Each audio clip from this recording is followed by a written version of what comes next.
Untuk perda sekarang itu masih berlaku Pak, sampai 2 tahun.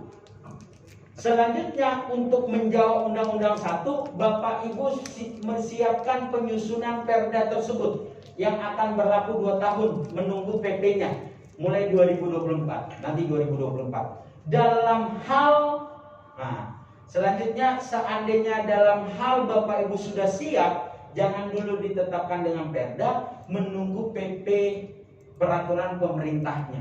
Itu konsep pertama. Mohon izin, kalau kita berbicara penguatan local tax power dengan tetap menjaga perekonomian dari segi pajak daerah dan retribusi daerah.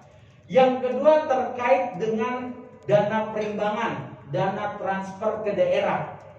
Jadi dana transfer ke daerah itu kurang lebih ada 5. Pertama dari segi dana bagi hasil, yang kedua dana alokasi umum, yang ketiga dana alokasi khusus, yang keempat dana otsus dan dana keistimewaan, yang kelima terhadap dana desa. Ini ada sedikit pengaturan terhadap dana transfer ke daerah itu sendiri. Pertama Bapak Ibu, perubahan di dalam dana bagi hasil kami sampaikan terjadi perubahan, salah satunya terkait dengan perubahan dana bagi hasil. Dulu kita mengenal, memang saya tidak tahu di kota Jogja terhadap dana bagi hasil, tetapi di daerah-daerah sekitar kita ini ketika tidak terlalu familiar dengan dana bagi hasil, tetapi ketika kita berbicara dana bagi hasil, ini salah satu pengaturannya. Dulu kami sampaikan, ketika berbicara dana bagi hasil, ini kan sebenarnya campur tangan Tuhan Yang Maha Kuasa Pak.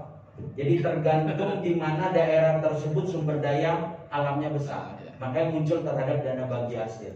Tetapi ketika konsep dana bagi hasil dari pemerintah pusat disalurkan kepada pemerintah daerah, itu dulu hanya untuk daerah penghasil. Daerah penghasil. Sedangkan daerah-daerah perbatasannya itu, mohon maaf, itu tidak diberikan. Contoh yang sedang hot itu direncanakan seperti Bojonegoro Pak. Jadi Bojonegoro kan punya dana bagi hasil Pak terhadap migas. Tetapi daerah-daerah sekitarnya Ngawi, Blora dan sebagainya dulu itu tidak mendapatkan. Yang bisa jadi, mohon maaf, ketika dana bagi hasil itu kita gali dari perut bumi, yang bisa jadi kan mengambil dari daerah-daerah perbatasan. Inilah konsepnya diubah.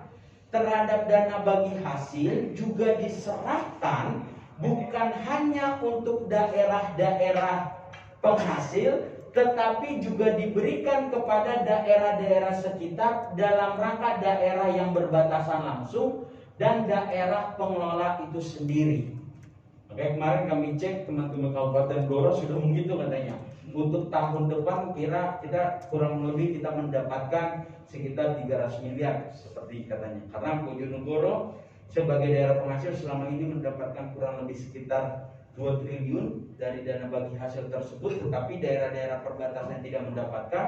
Karena ada penghitungan ini, daerah perbatasan itu mendapatkan, salah satunya Kabupaten Blora. Tetapi kami kembalikan, terhadap dana bagi hasil ini juga tetap akan diatur melalui PP. Tetapi untuk dana bagi hasil itu bisa dieksekusi tahun 2023. Jadi untuk dana bagi, kalau pajak daerah harus terjadi penyesuaian terlebih dahulu, tetapi kalau dana bagi hasil itu bisa dieksekusi untuk tahun anggaran 2023 itu sendiri. Selanjutnya terhadap pengaturan dana alokasi umum. Ini kami sampaikan Bapak Ibu, ketika kita berbicara yang namanya dana alokasi umum, ini sebenarnya kan mengatasi gap fiskal Pak. Tetapi rata-rata pemerintah daerah dana alokasi umum ini digunakan ya hampir sebagian besar untuk yang namanya belanja pegawai. Ini kan agak cenderung, apalagi saya tidak tahu di kota Jogja mengalami DAU kita sama, tetapi untuk tahun 2022 ada salah satu kewajiban kita untuk membayar P3K. untuk membayar P3K. Yang dirasa katanya P3K itu dari APBN, ternyata memang konsepnya adalah lewat penghitungan DAU. Jadi DAU-nya tidak terlalu bertambah, tetapi kita menanggung yang namanya konsep P3K itu sendiri.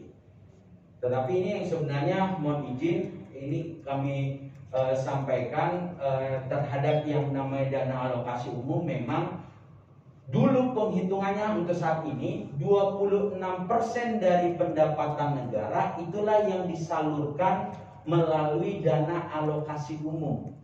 Jadi ketika yang namanya pendapatan negara itu turun, otomatis seharusnya DAU itu turun. Ketika pendapatan negara itu naik, yang otomatis yang namanya dana alokasi umum itu juga sebenarnya naik. Nah, ini yang harus dicermati. Yang mohon maaf, terkadang pemerintah daerah, contoh 2020 kami nyadarilah kalau 2020, 2021 ya kami sampaikan pendapatan negara itu turun, Pak. Yang otomatis penyaluran dana transfer dari pemerintah pusat kepada pemerintah daerah itu juga mengalami terhadap yang namanya penurunan.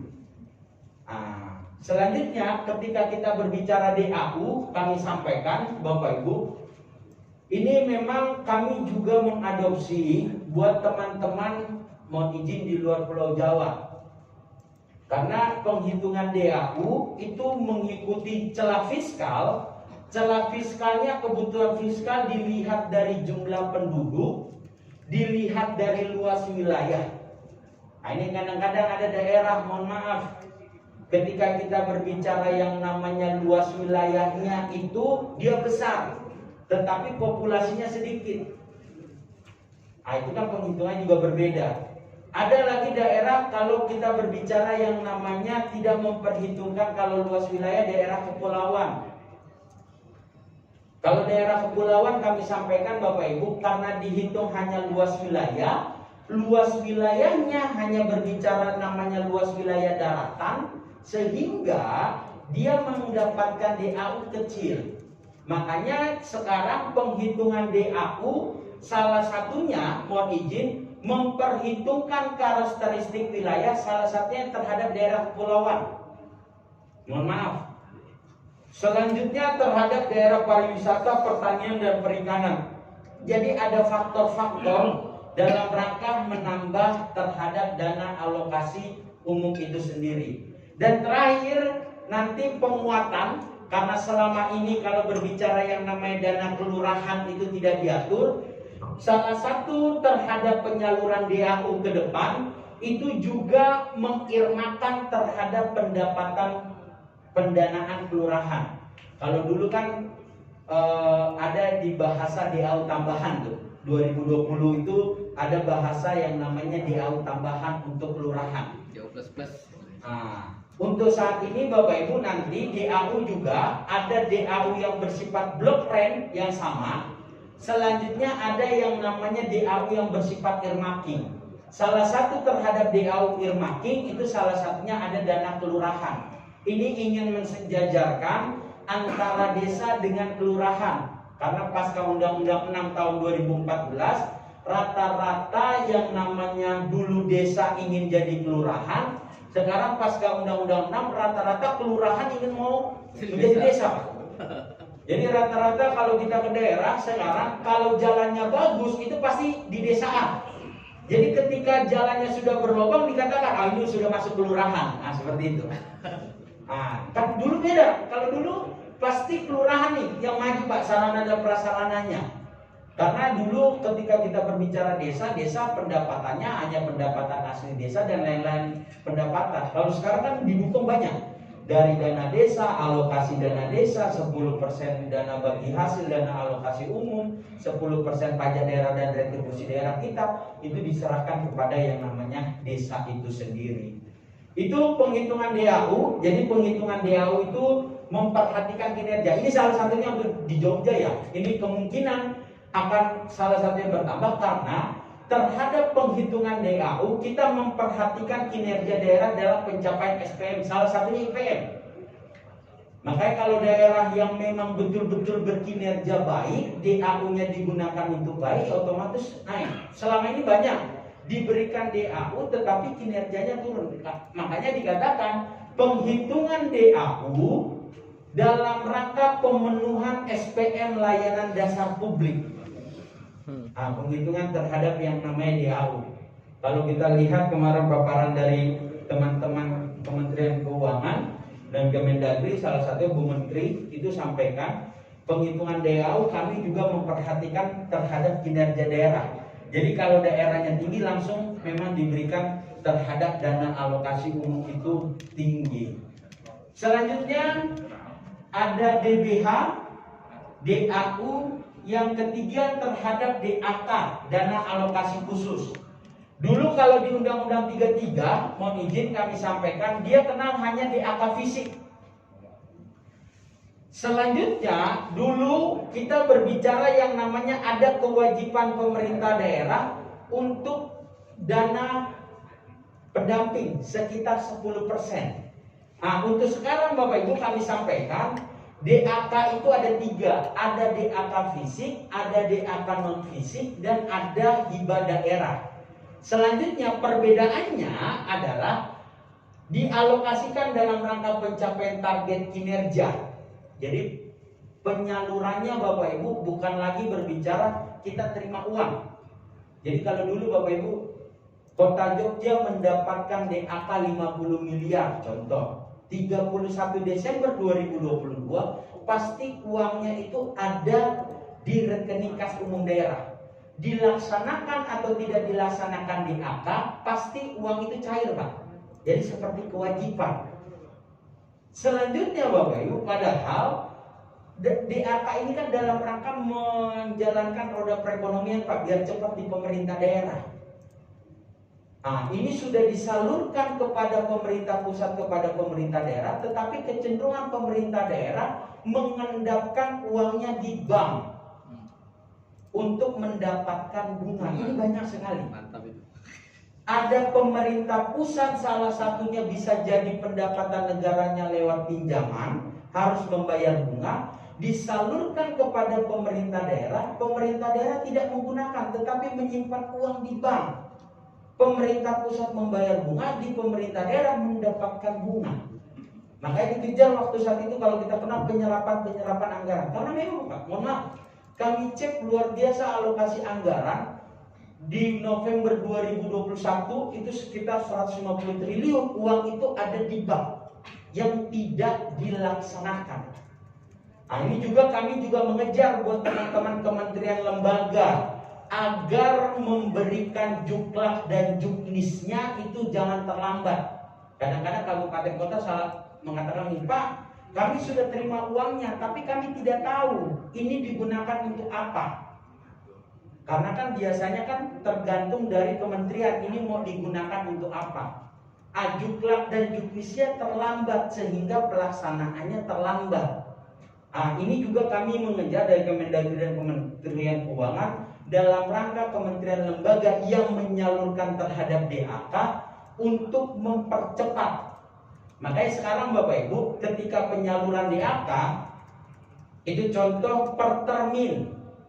Jadi kalau bulan Juni kita sudah lelang, sudah mengerjakan 10% atau 20%, kita laporkan uangnya turun per termin. Kita kerjakan lagi, laporkan lagi, uangnya turun. Jadi tidak langsung serta-merta 100% kita salurkan. Makanya tetapi ketika daerah itu terlambat menyampaikan laporan DAK, yang tadinya itu menjadi beban APBN itu tidak dibayarkan menjadi beban APBD. Ini kan kasihan juga teman-teman pemerintah daerah. Sudah program kegiatan bukan kita yang menentukan, mohon izin. Selanjutnya bebannya diberikan beban oleh APBD itu sendiri. Itu terhadap DAK. Kalau dana keistimewaan ini memang Bapak Ibu salah satunya dilaksanakan berdasarkan perencanaan yang mengacu kepada RPJMD, tetap mengacu kepada kinerja. Peruntukannya tetap terhadap dana keistimewaan, cuman memang di bahasanya itu yang namanya dana keistimewaan dapat diserahkan kepada kabupaten kota. Jadi kan selama ini kan diterima oleh provinsi dana keistimewaan. Jadi nanti sebenarnya dapat diserahkan kepada kabupaten kota dalam hal kabupaten kota itu mendanai urusan keistimewaan yang dilaksanakan oleh kabupaten kota itu sendiri. Jadi itu sedikit perubahan, tetapi nanti implikasinya terhadap kabupaten kota yang melaksanakan terhadap yang namanya urusan keistimewaan, tetap terhadap transfer ke daerah tetap akan diatur melalui peraturan pemerintah. Yang direncanakan untuk peraturan pemerintah ini memang ada target kalau tidak salah di teman-teman dari Kementerian Keuangan itu kurang lebih 3 bulan atau 4 bulan atau di tahun 2022 ini selesai. Jadi untuk dasar-dasar dari dana transfer ke daerah itu dilakukan di 2023. Itu dari segi mohon izin Bapak Ibu terhadap yang namanya dana transfer. Selanjutnya ada di dalam yang namanya pinjaman. Ini tadi kami sampaikan bisa mendapatkan dana transfer, bisa juga mendapatkan yang namanya pinjaman. Jadi memang ini salah satu juga dalam pengelolaan utang. Jadi pemerintah daerah itu dapat diberikan kewenangan untuk mohon izin memang bahasanya seperti mengutang lah, pinjaman daerah. Tetapi memang kami batasi. Salah satunya adalah prinsip tidak boleh melewati masa jabatan. Tetapi dalam hal melewati masa jabatan kepala daerah itu betul-betul nanti akan mendapatkan mulai dari pertimbangan Kementerian Keuangan, Kementerian Dalam Negeri, Kementerian Bappenas. Karena kecenderungan teman-teman kepala daerah di akhir-akhir periode dia mengutang, nanti kalau melewati masa jabatan yaudah untuk periode selanjutnya. Jadi beban untuk periode selanjutnya. Nanti kita hitung terhadap yang namanya kemampuan dalam rangka pengembalian. Cenderung banyak Pak sekarang. Sekarang itu terhadap pinjaman pen itu rata-rata kecenderungan orang karena tidak ada anggaran, semua habis ke kesehatan, pembangunan tidak ada, dia meminjam. Dia konsepnya ya takutnya 2024 tidak lagi terpilih, itu kan makanya dilakukan beberapa pertimbangan terhadap pinjaman. Selanjutnya ada lagi dana abadi ini yang baru. Nah ini sebenarnya untuk daerah-daerah yang kapasitas fiskalnya tinggi. Misalnya ada daerah yang punya silpanya besar, dia dapat membentuk yang namanya dana abadi. Kalau dulu ada yang namanya pembentukan dana cadangan, tapi konsep pembentukan dana cadangan untuk membiayai sarana dan prasarana dan atau pemilu kada. Dan tidak boleh melewati masa jabatan. Tetapi sekarang konsep terhadap dana abadi ini seperti untuk apa ya? Generasi yang akan datang bisa kita simpan-simpan. Tapi bagi daerah yang mempunyai kapasitasnya fiskalnya tinggi. Ya kami contohkan DKI itu pernah silpanya saja 4 triliun Pak. Jadi silpanya saja 4 triliun. Nah itu ini diberikan konsep terhadap dana abadi itu sendiri.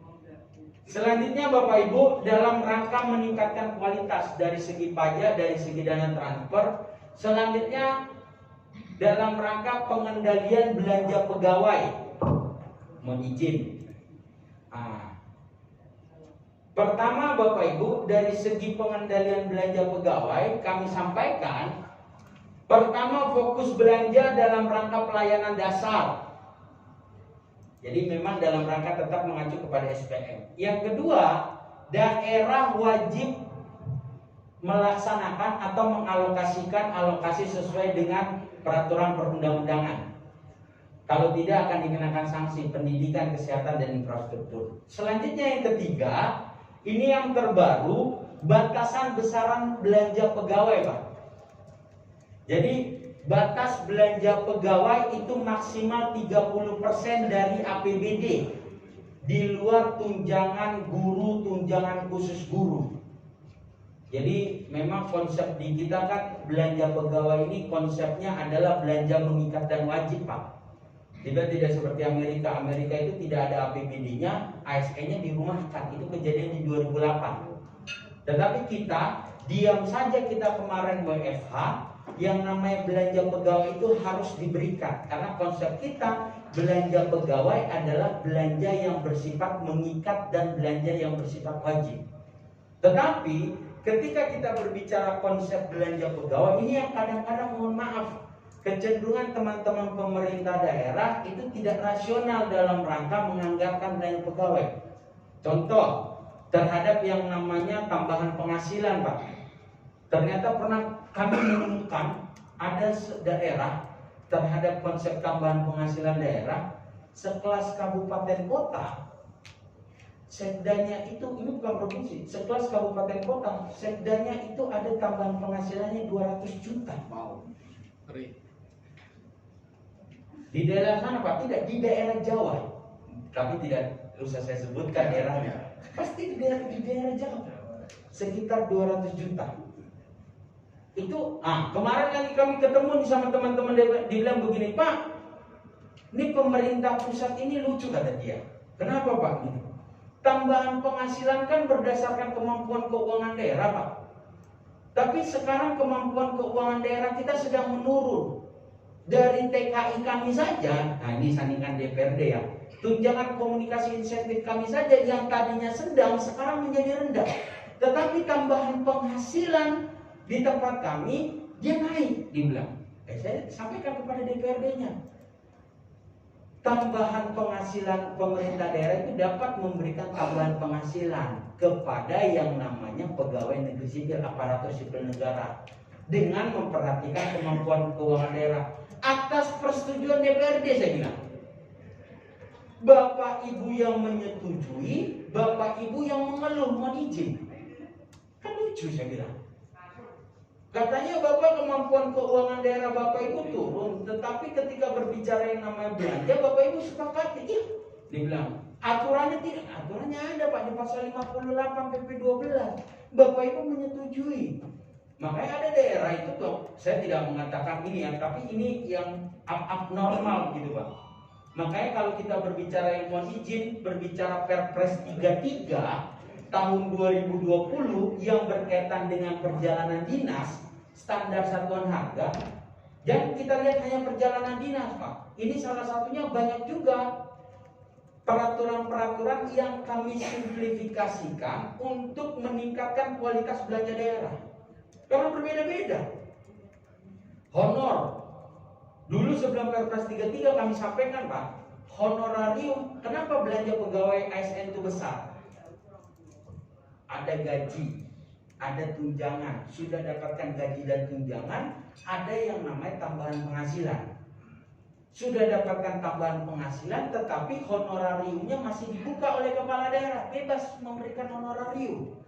Sudah dapatkan tambahan penghasilan honorarium, ada lagi insentif pajak daerah dan retribusi daerah. Mohon izin. Belum lagi terhadap pendapatan-pendapatan lain dalam segi narasumber dan sebagainya, mohon izin. Makanya di Perpres 33 ini juga mohon izin kami batasi, Pak. Kalau Bapak kenal dari konsep Perpres 33, kami meningkatkan kualitas belanja dari segi honor. Dulu pernah kami temuin ada, kan ini bebas, Pak. Satu daerah, seorang eselon 2-nya lah ya, bisa mendapatkan 1 bulan 1 kegiatan, minimal 1 kegiatan nih. 1 bulan 1 kegiatan itu ada standar satuan harganya sekitar 25 juta. Anggaplah rata-rata 10-15 juta. Tapi kalau kalikan 10 kegiatan, coba bisa dibayangkan. Makanya di Perpres 33 kami juga batasi, maksimal honorarium itu 750.000 kalau yang ditandatangani Pak Sekda. Dan per bulan maksimal hanya 4. Karena sudah ada yang ditingkatkan di dalam segi tambahan penghasilan. Itu juga dibatasi, mohon izin, bukan terhadap perjalanan dinas saja. Ini juga kami membatasi. Banyak juga honorarium narasumber. Ya, kami pernah, Pak, ke suatu daerah, saya pernah lewatin darat, laut, dan udara menjadi narasumber. Saya pernah bicara dari jam 8 sampai jam 12 meskipun molor, jadi jam 9, jam setengah 10 sampai jam 12, tapi hitungan 4 jam. Pas saya tanda tangan sekitar 30 juta Saya tanya, berapa per jamnya? 7,5 juta. Nah, makanya sekarang di KP33 dibatasi. Saya tanya, ini hanya orang Jakarta yang kesindang? Enggak, Pak. Kepala SKPD pun kalau dia menjadi narasumber, dia mendapatkan bagus sekali. Saya bilang, ya memang habis hanya untuk belanja untuk aparatur, mohon izin. Makanya sekarang kan dibatasi. Seandainya Pak Setwan, ini DPE-nya Setwan, pesertanya sekretariat DPRD, Pak Setwan itu sekarang nggak boleh lagi mendapatkan honor. Karena antara atasan ke bawahan memberikan pengarahan itu adalah tugas dan fungsi. Tugas fungsi itu tidak diberikan honor. Kecuali ada pesertanya orang lain, itu juga 50%. Nah, kecuali kayak saya datang di sini nih. Nah, itu baru dibayar full. Nah, itulah salah satunya terhadap peningkatan belanja pegawai. Selanjutnya, dalam hal pemerintah daerah belum mampu terhadap belanja pegawainya 30%, mohon izin, 30%, itu akan dilakukan masa transisi 5 tahun. Nanti kami cek. Kan salah satu tambahan penghasilan itu kan atas persetujuan Menteri Dalam Negeri, Pak. Kebetulan tempat kami dengan melakukan pertimbangan dari Kementerian Keuangan. Salah satu pertimbangan dari Kementerian Keuangan pas kami cek itu adalah melihat ini sudah berapa persen. Ternyata hampir semua rata-rata daerah itu di atas 30% terhadap belanja pegawai di luar tunjangan guru dan tunjangan itu sendiri. Selanjutnya belanja infrastruktur itu maksimal 40%. Jadi di luar dana transfer yang bersifat earmark, nanti ke depan 40% Pak diarahkan belanja infrastruktur. Jadi tidak lagi diharapkan dari DAK, karena nanti meningkatkan kualitas dari belanjanya sudah semakin meningkat, nanti diarahkan belanja infrastruktur 40%. Meskipun kami sampaikan tetap dilakukan penyesuaian selama 5 tahun. Tetap dilakukan penyesuaian selama 5 tahun. Yang kelima, silpa berbasis kinerja. Nanti silpa kami selalu menyampaikan silpa ini ya, ini kan ada silpa yang direncanakan, Pak. Ini kan yang harus dicermati teman-teman oleh teman-teman DPRD. Kami sampaikan kecenderungan teman-teman itu dulu di belanja pegawai lah, paling gampang itu nyimpan uang itu di belanja pegawai, Pak. Nah, sekarang kan sudah ada Apres.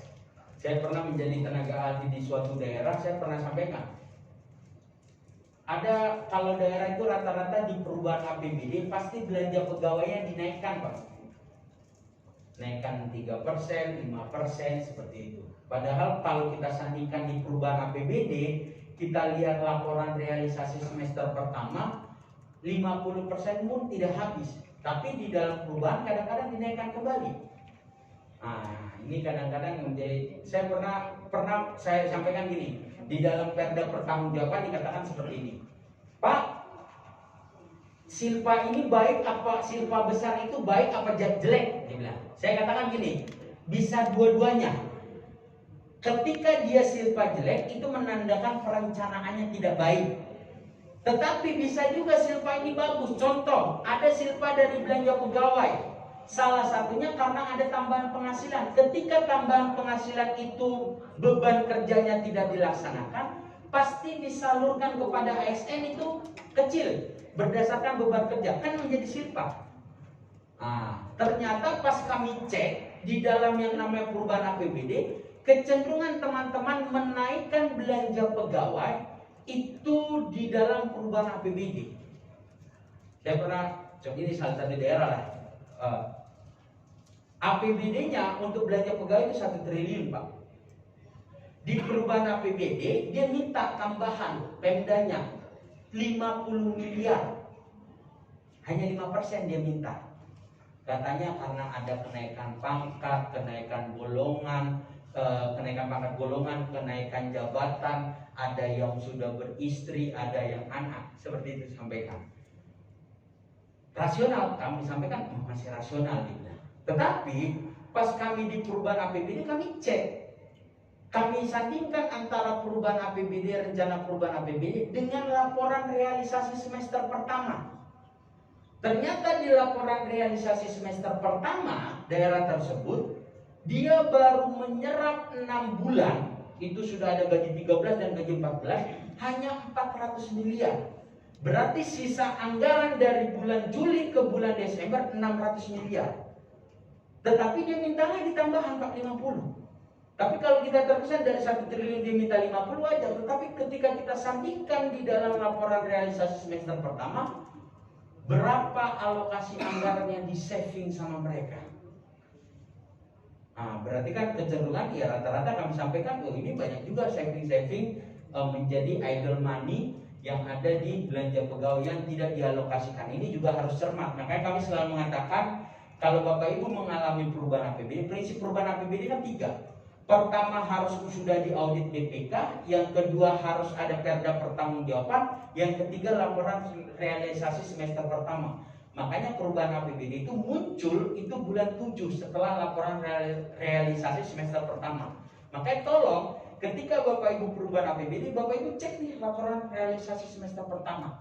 Apalagi sekarang di dalam sistem perencanaan kita sudah menggunakan SIPD. Kami sampaikan tidak ada lagi pergeseran anggaran di pemerintah daerah itu selain dalam kategori darurat dan mendesak. Contoh DAK, bantuan keuangan, DBH. Dulu kami sampaikan banyak Pak, teman-teman itu merubah APBD itu di tengah jalan. Kenapa kami tahu banyak? Karena kami mengalami sekarang. Kami kan salah satu yang membina terhadap SIPD, mohon izin. Ada teman-teman mengatakan, Pak, kami kekurangan anggaran, bisa nggak Pak dipindahkan dari kegiatan A ke kegiatan B? Kami sampaikan tidak bisa. Kenapa? Karena pagu kegiatan itu sudah ditetapkan dalam perda. Ketika mau mengubah harus persetujuan DPRD. Kapan di perubahan APBD? Dulu bisa Pak, saya bilang nggak bisa karena sudah jadi perda. Begitu juga Bapak Ibu, kecuali DAK. Karena itu amanah peraturan perundang-undangan, kecuali bantuan keuangan dari provinsi contoh. Tapi kalau bersifat DAU, PAD, Pak kami PAD-nya kemarin salah proyeksi, naik Pak PAD kami. Boleh nggak Pak kita tambahkan kegiatan ini? Diasumsikan dalam kegiatan darurat, tidak bisa Pak. Nah ini juga kita kawal Pak, karena mohon izin, kadang-kadang kita juga di perubahan APBD, izin tak mengurangi rasa hormat, DPRD seperti tukang cap stempel Pak. Kenapa? Ya saya mohon izin ya, kami pernah melihat begini. Ada kegiatan pengadaan jembatan, perbaikan jembatan. Di Plang Pak, di ininya, dia 5 bulan. Pekerjaan 5 bulan. Tetapi di akhir tahun itu selesai. Padahal konsep terhadap kita berbicara yang namanya perubahan APBD, itu bulan 7, bulan 8. Belum dievaluasi gubernur, selesailah perda itu udah paling cepat Pak di akhir Agustus. September, Oktober, November, pertengahan Desember sudah tutup buku. Tapi pekerjaan 5 ini bisa diselesaikan. Rata-rata gimana? Diubah Pak di awal dulu, nanti ditampung di perubahan. Konsepnya adalah menggeser nanti ditampung di dalam perubahan. Nah, tapi kalau sekarang di dalam SPD betul-betul memang kami kunci. Jadi tidak lagi serta-merta pemerintah daerah itu menganggap Pak ini mendesak bisa juga tidak. Nah, ini kami juga controlling buat bagi teman-teman DPRD salah satunya. Ini terhadap silpa. Terakhir terhadap harmonisasi belanja pemerintah pusat. Pertama adalah kebijakan fiskal pusat dan daerah. Apalagi nanti kita di 2024 kita sudah mengalami yang namanya pilkada serentak, nanti selaras Pak, mulai dari RPJMN pemerintah pusat disandingkan dengan RPJMD provinsi dan kabupaten kota. Selanjutnya ketika berbicara yang namanya batas kumulatif defisit, ini juga kita tetapkan. Jadi teman-teman itu kadang-kadang memainkannya, Pak defisit kami defisit. Padahal defisit itu kan kadang-kadang by design Pak. Ya kan by design Pak, kalau defisit. Pak kita ada silpa, ketika ada silpa pasti masuk dalam penerimaan pembiayaan. Untuk pembiayaannya sampai 0, berarti pendapatannya dikurang, pendapatannya belanjanya ditingkatkan. Pendapatan dengan belanja itu pasti defisit. Bagaimana menutupnya? Karena ada silpa. Silpa inilah yang kadang-kadang kita rencanakan. Nah, banyak juga pemerintah daerah seperti itu. Selanjutnya pengendalian dalam kondisi darurat terhadap refocusing. Nah, ini karena kejadian di 2020 kemarin, Pak, kita tidak punya cantolan terhadap kegiatan-kegiatan yang dapat direfocusing. Makanya Bapak Presiden itu mengeluarkan kemarin Perpu, masuklah menjadi Undang-Undang 2 tahun 2022. Selanjutnya untuk mengantisipasi hal-hal tersebut, di dalam Undang-Undang 1 inilah dicantumkan terhadap yang namanya pengendalian dalam kondisi darurat. Dalam kondisi darurat, pemerintah daerah dapat melakukan pengutamaan penggunaan alokasi anggaran untuk kegiatan tertentu. Nah, jadi konsepnya refocusing dan realokasi itu sendiri. Bagan akun standar. Dan ketika berbicara yang namanya pemantauan dan evaluasi, nanti dilakukan terhadap pemantauan evaluasi terhadap dana transfer dan pajak daerah dan retribusi daerah itu sendiri. Itu mungkin Bapak Ibu singkat yang dapat kami sampaikan. Karena pas lihat waktu tidak terasa sudah mau jam-jam makan siang dia. Nah, Oke. ya, jadi silakan kalau ada yang ingin ditanyakan terlebih dahulu, silakan Pak. Baik.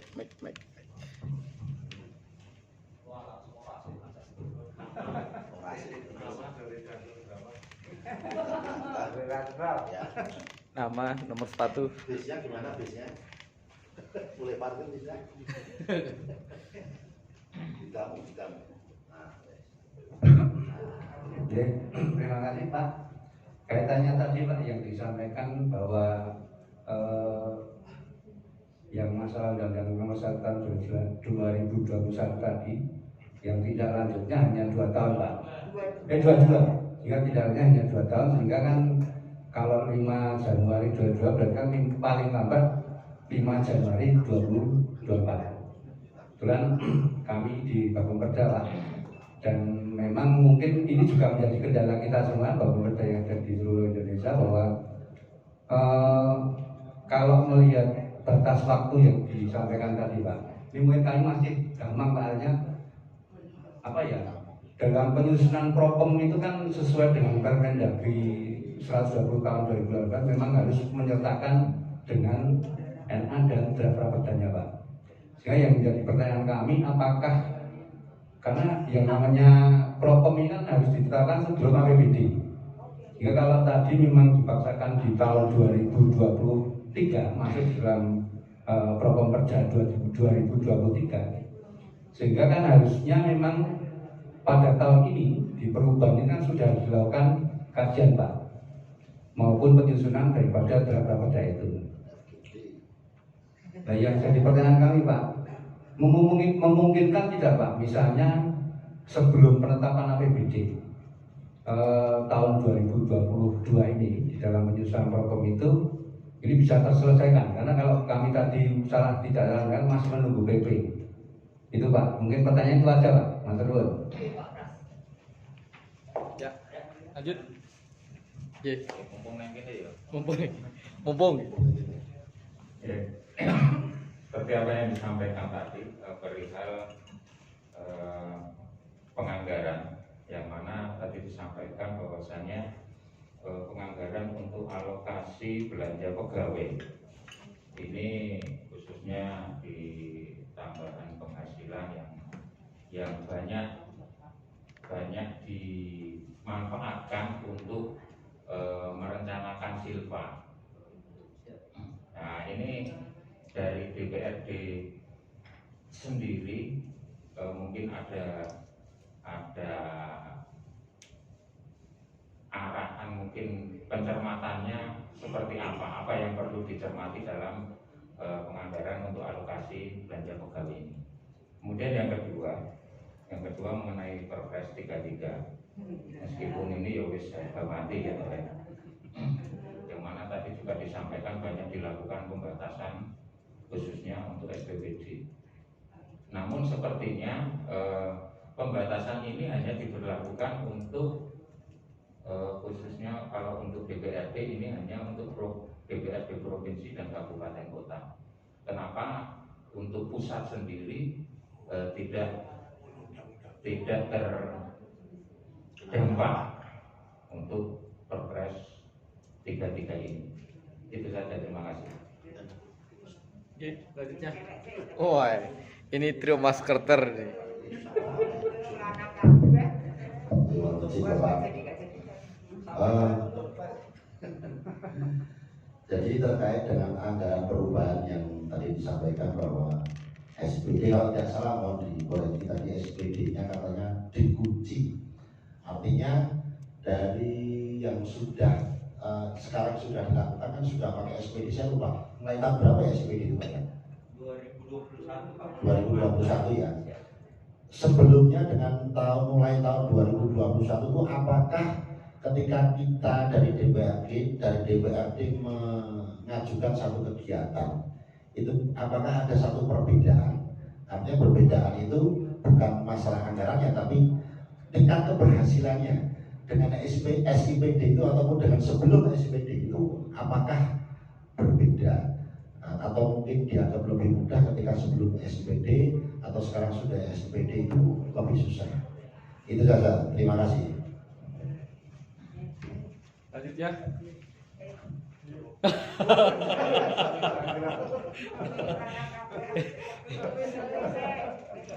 Oh, wedose.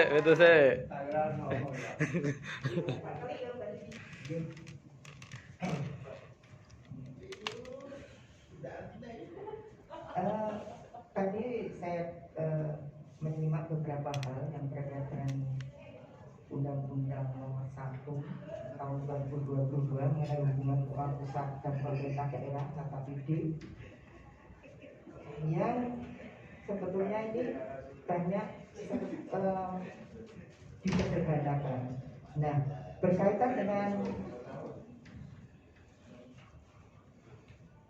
yang pertama, tadi ada DAK, DAU dan sebagainya. Nah, ini yang di kota di DIY ini kan ada yang DAIS itu kan, yang tadi sudah disinggung. Nanti akan diserahkan ke daerah. Nah, padahal selama ini kan top down. Kalau diserahkan daerah, jadi mekanismenya seperti apa nanti? Apakah ada turunan dari Undang-Undang Nomor 1 ini berkaitan dengan DAIS, karena Yogyakarta itu tahun 2021 itu DAIS-nya 1,3 T lebih sedikit. Kemudian yang kedua adalah berkaitan dengan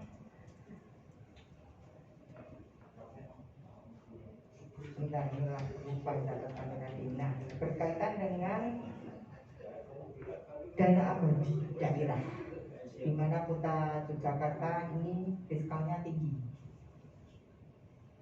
Nah, padahal mungkin kalau dilihat dari struktur APBD-nya, dana perimbangannya itu sangat tinggi. Dana dari pusat ke daerah itu hampir 1,2 T dengan APBD 1,8.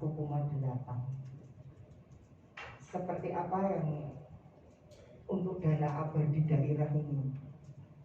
Karena di sini juga disinggung tadi ada pinjaman daerah, atau berarti kan ini intinya kalau untuk daerah-daerah yang membutuhkan dana untuk pembangunan kan bisa pinjam atau seperti apa nanti?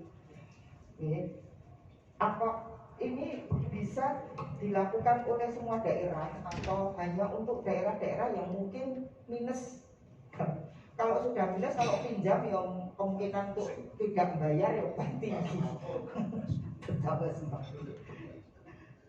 Itu saja dari saya, Mas Nur. Oke. Saya jawab dulu ya Bapak Ibu sebentar.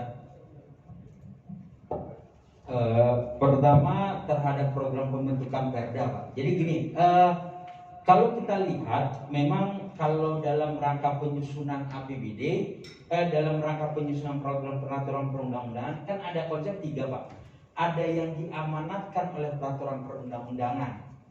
Jadi kalau kita kenal Pak, diamanatkan peraturan perundang-undangan, memang kan seluruhnya harus ada kajian atau naskah akademik. Tetapi kita ingat tahun 2017 tentang PP 18 tahun 2017, itu Perda itu tidak masuk program pembentukan Perda, tetapi hanya Perda paling cepat, bisa saja. Tetapi kalau menurut kami, mohon izin, silakan Bapak Ibu tetap memasukkan ini menjadi program pembentukan Perda karena diamanatkan di dalam undang-undang. Yang kedua, silakan mulai sekarang, silakan kalaupun tidak di dalam perubahan, udah kalau menyiapkan, meskipun itu belum final Pak.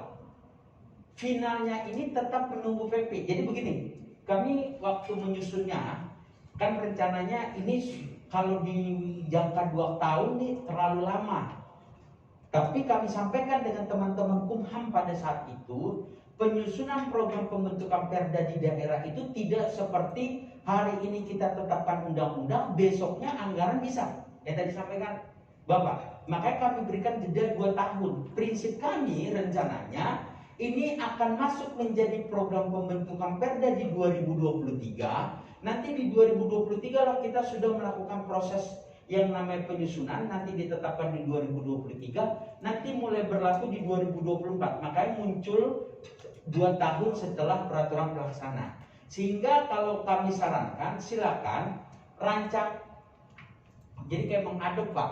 Jadi Bapak Ibu seperti mengadop saja yang ada di dalam Undang-Undang 1 ini atau di Perda-Perda Bapak Ibu digabungkan, contoh seperti digabungkan menjadi rancangan Perda dan rancangan naskah akademik kalau menjadi prosedur yang harus dilengkapi. Tetapi kalaupun Bapak Ibu sudah menjadi rancangan Perda, ini kan belum ditetapkan Pak, masih berproses, sampai di akhir pun masih berproses.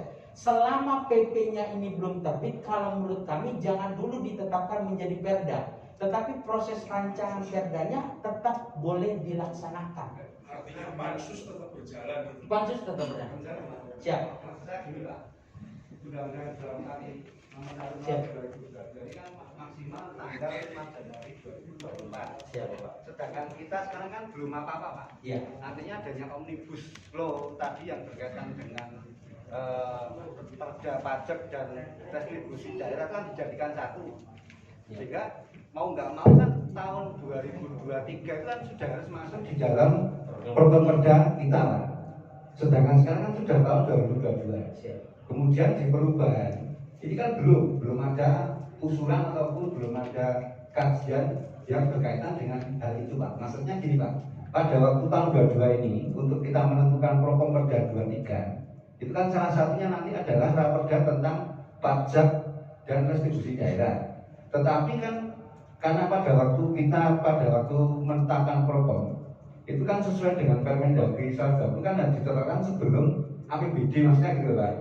Sehingga apakah ini ada semacam strategi apa supaya kita aman Pak? Artinya begini, dengan adanya kita memasukkan kajian maupun NA-nya nanti di perubahan tahun 22 ini sehingga bisa masuk di dalam penetapan program 2023. Ini kita juga tidak menyalahi aturan maksudnya gitu Pak. Sesuai dengan tata cara yang ada karena kami kebetulan kami dengan Pak Widodonya pimpinan Bakom. Ya kami selalu memegang apa yang itu menjadi aturan baku daripada Permendagri 120 gitu Pak. Betul. Ya. Memang kan diatur Pak di dalam Permendagri 120 yang diubah menjadi Permendagri 80. Jadi tapi kalau menurut kami Pak, prinsip ya, ketika Bapak Ibu berbicara yang namanya harus ada kajian naskah akademik dan sebagainya, meskipun ini seandainya belum ada penganggarannya, karena ini langsung diamanatkan di dalam aturan peraturan perundang-undangan, kalau menurut kami legalnya bisa masuk ke dalam program pembentukan Perda. Selanjutnya, mohon izin, Pak, kalau seandainya kami boleh nggak langsung menyiapkan? Saya tidak tahu nih, nanti berkoordinasi dengan teman-teman Biro Hukum. Mau teman-teman yang mau melaksanakan, menginisiasi, atau teman-teman eksekutif yang melaksanakan implikasi, Pak, terus kami belum ada anggaran dalam rangka menyusun naskah akademik, ya kan? Dalam rangka menyusun naskah akademik. Pertama Bapak Ibu, kalau dari legal standingnya, salah satu yang dikatakan di dalam yang namanya rancangan peraturan daerah, karena ini diamanatkan, dapat melakukan yang namanya pergeseran anggaran karena diamanatkan di dalam peraturan perundang-undangan itu sendiri. Jadi bisa kata kasarnya Pak, kita tidak ada uang ketika kita ingin menyusun naskah akademik dalam rangka penyusunan program pembentukan Perda, itu dapat diperbolehkan karena ini langsung diamanatkan dalam peraturan perundang-undangan. Legisinya langsung diamanatkan di dalam peraturan perundang-undangan. Tetapi izin, ini juga nanti menjadi diskusi kami. Nggak apa-apa Pak, ini menjadi diskusi kami. Nanti ke teman-teman Biro Otda dalam rangka program pembentukan Perda. Karena izin kami contohkan kemarin ya, kan banyak juga yang namanya peraturan-peraturan daerah yang harus diimplementasikan pasca Undang-Undang Cipta Kerja. Di akhir Desember, teman-teman Otda itu mengirimkan surat terhadap tindak lanjut Undang-Undang Cipta Kerja agar pemerintah daerah menganggarkan anggaran untuk mengantisipasi dalam rangka penyusunan Perda terhadap turunan Undang-Undang Cipta Kerja. Jadi ketika nanti ada amanat tersebut, nanti sebenarnya bisa dilakukan dalam rangka bahasanya itu mendesak Pak, karena amanat peraturan perundang-undangan. Berarti intinya dimasukkan tetap di Prokom Perda Iya, 3. wajib. Terus masalah kajiannya tuh senyampang dengan pas pada waktu perubahan Pak, gitu maksudnya. Kalau menurut kami bisa gini, waktu Bapak menyusun kajian naskah akademik, apakah waktu mengusulkan program pembentukan Perda sudah ada naskah akademik atau bisa sambil berjalan? Berarti kan ini Pak, ini kan kita kan belum perubahan. Ya. Sehingga kan pasti dari teman-teman biro hukum kan pasti menunggu yang namanya anggaran perubahan. Siap. Menyusun kajian itu. Ya. Sedangkan waktu kita kan sebelum tanggal 30 November untuk Ya. penetapan APBD. Siap. Dan ini kan sebelumnya harus penetapan Prokom. Kan 2022 perubahan ini apakah itu tadi maksudnya kalau memang kita hanya mengusulkan judul sehingga melanggar Permendagri 30 tidak ada masalah Pak. Karena dengan bahasa tadi sesuai dengan amanah undang-undang. Iya. Itu. Jadi Ya, kalau maksud itu Pak, sehingga ini kan kalau ya, menurut mungkin kami ya mohon izin Pak, meskipun nanti kami ini dudukan kembali dengan teman-teman Dirjen Otda, Biro Produk Hukum Daerah. Jadi prinsip seperti ini. Karena ini kan ada 3 Pak. Pembentukan Perda itu karena ada usulan, karena ada yang diamanatkan, ada yang namanya usulan yang tidak diamanatkan di dalam peraturan perundang-undangan. Makanya Bapak Ibu biasanya komisi atau usulan dari anggota itu mengusulkan membuat yang namanya kajian naskah akademik. Inisiatif juga. Ya inisiatif. Ini kan nanti kan disepakati dulu Pak, mohon izin. Ini mau inisiatif DPRD atau inisiatif teman-teman pemerintah daerah. Kalau menjadi inisiatif teman-teman pemerintah daerah kan yang membuat kajian naskah akademik dan di sana. kalau itu sebenarnya ada problem Pak. Cuma problemnya tuh di anggarannya ini loh Pak. Kan kita sudah tahun 22 ini. Iya. Anggaran untuk kajian itu. Kan dengan otomatis 22 ini kan kami juga harus menyusun Prokom Perda 23 untuk memasukkan itu sehingga Siap. Kalau anggaran bisa di dalam perubahan APBD. Bahkan mohon izin Pak, kalau Bapak Ibu karena ini amanat dirasa memang waktunya singkat, Bapak Ibu bisa melakukan pergeseran anggaran yang Bapak Ibu asumsikan dia menjadi kategori darurat dan mendesak. Karena amanat peraturan perundang-undangan mohon izin. Siap. Baik, mungkin yang dimaksud Pak Pras ini juga bukan masalah penganggaran dan pembuatan naskah akademik sebetulnya. Ini yang mungkin pemahaman Pak Pras ini berdasarkan Undang-Undang Nomor 1 ini, yang mana pajak dan retribusi ini di 2024 kan akan dijadikan satu perda. Nah ini mungkin dari Pak Pras yang ditanyakan tadi, apakah untuk mengejar 2024 ini otomatis kan tidak masuk.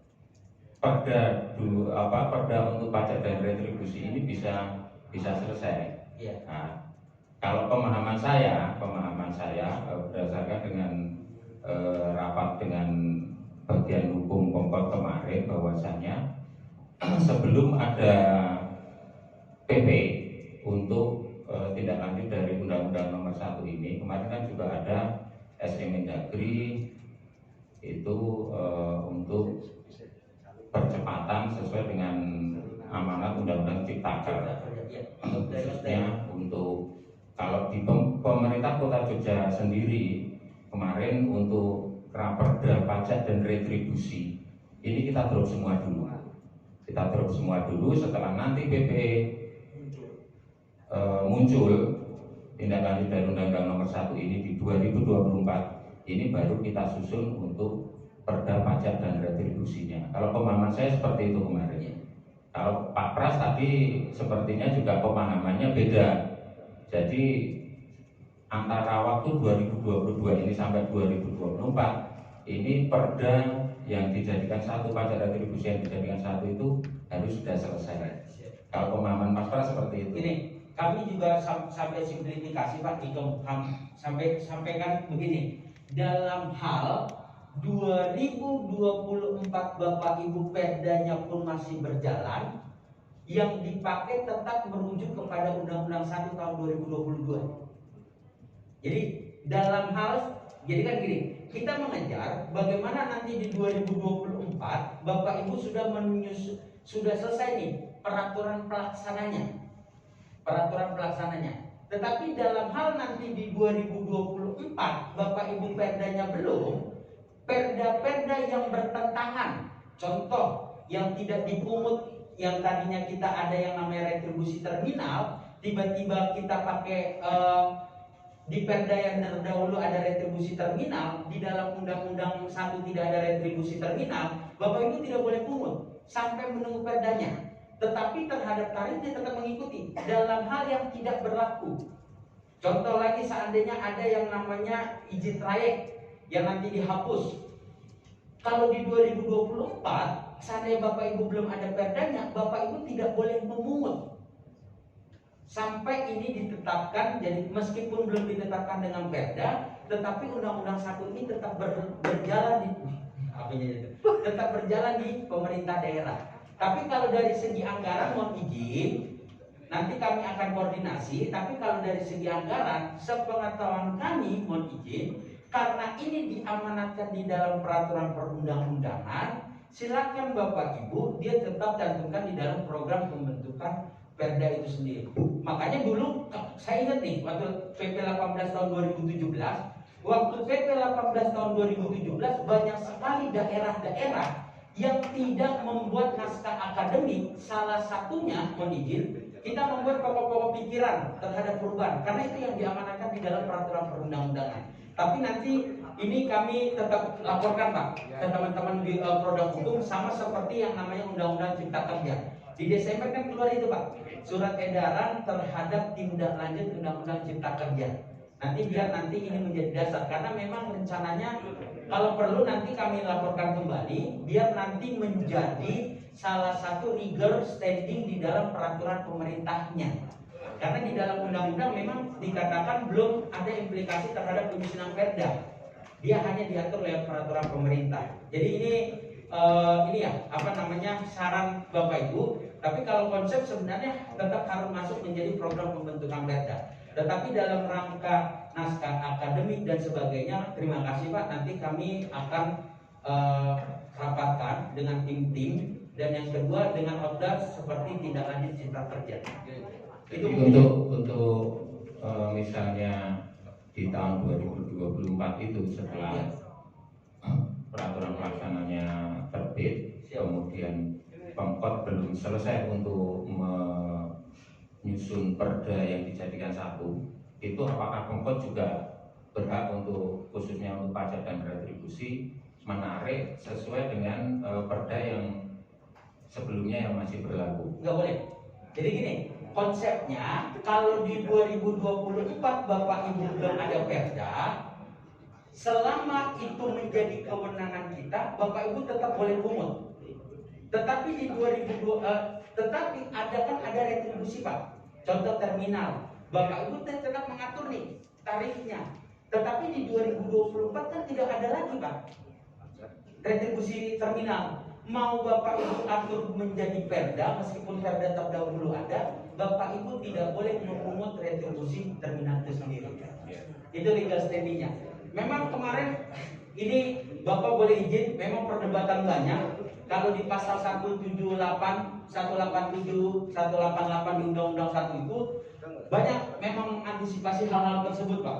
Bagaimana kalau ini sudah ditetapkan, bagaimana ini belum, sedangkan program pembentukan perda, apalagi ini mensimplifikasi satu perda, tidak serta-merta kalau pajak restoran hanya pajak restoran, tapi mensimplifikasi mulai dari perda dan retribusi. Seperti itu Pak. Jadi 2024 tetap menggunakan di dalam Undang-Undang 1. Selanjutnya merencanakan silpa terhadap belanja pegawai. Saya gini Pak, kan saya itu selalu kalau membahas APBD gini ya, membahas APBD berpedoman kepada RKPD. Tetapi kadang-kadang kita membahas APBD, RKPD tidak kita lihat kan contoh seperti itu. Selanjutnya membahas perubahan APBD itu kan harus ada laporan realisasi semester pertama. Yang menjadi pertanyaan, pernah nggak ketika Bapak membahas perubahan APBD, Bapak Ibu melihat nih terhadap yang namanya laporan realisasi semester pertama? Coba sandingkan, mohon izin. Karena di laporan realisasi semester pertama itu kelihatan Pak, berapa anggaran kita, berapa yang sudah terrealisasi sampai 6 bulan. Nanti Bapak Ibu cek, mohon izin. Gaji 13 dan gaji 14 direncanakannya itu ada, meskipun saya tidak tahu ya nanti besarannya berapa. Itu nanti kan selesai tuh semester pertama.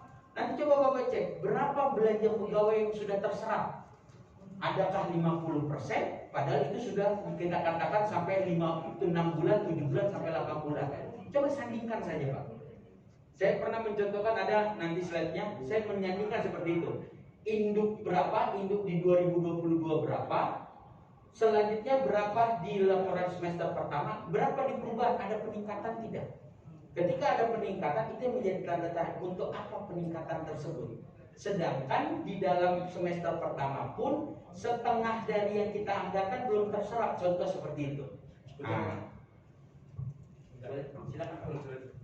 Mohon maaf, bicara soal laporan semester masalah penyerapan anggaran.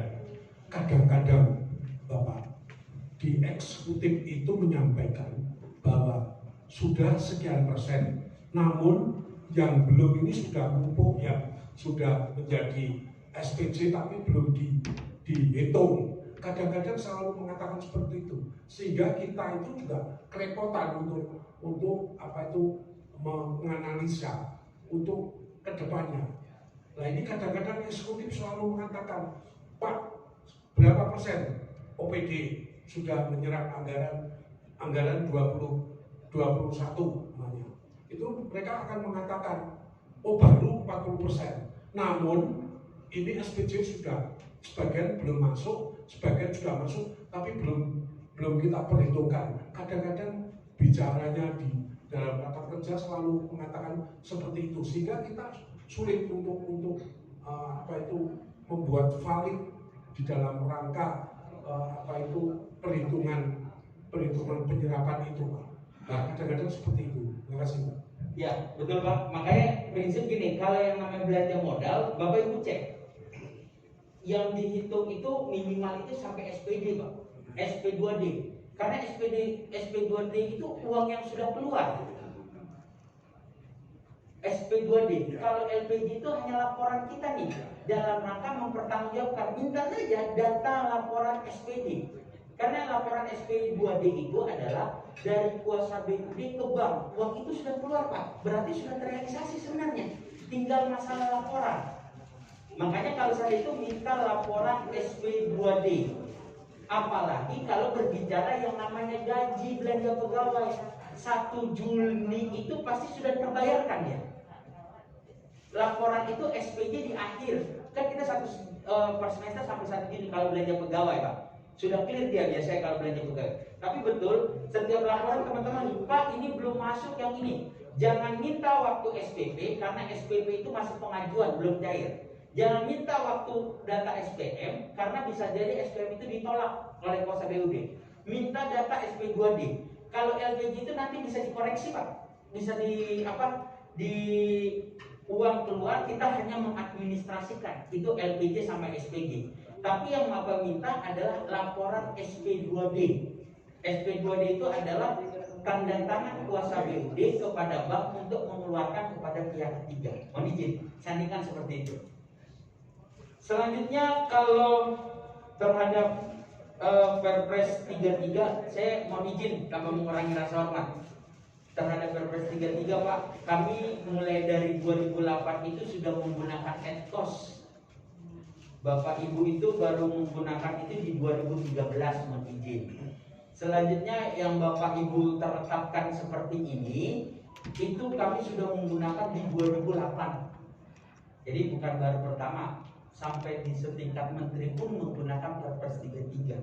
Yang membedakan memang hanya DPR RI. Kebetulan PP-nya, undang-undangnya dia tetap menggunakan lamsam. Kalau yang lain dari segi pejabat negara dan sebagainya memang tetap menggunakan yang namanya etkos. DPR cuma satu Pak, hanya lembaga ini hanya DPR RI, lembaga perwakilan yang tetap perjalanan dinasnya menggunakan lamsam karena dia tetap PP.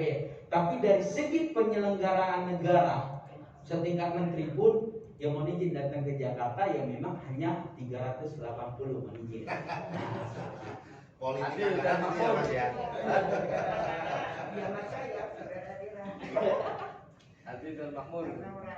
Selanjutnya terhadap yang namanya perubahan APBD, apakah ada perubahan terhadap SIPD dan sesudah? Gini Pak, pertama kalau dari segi, saya selalu mengatakan gini, minimal kegunaan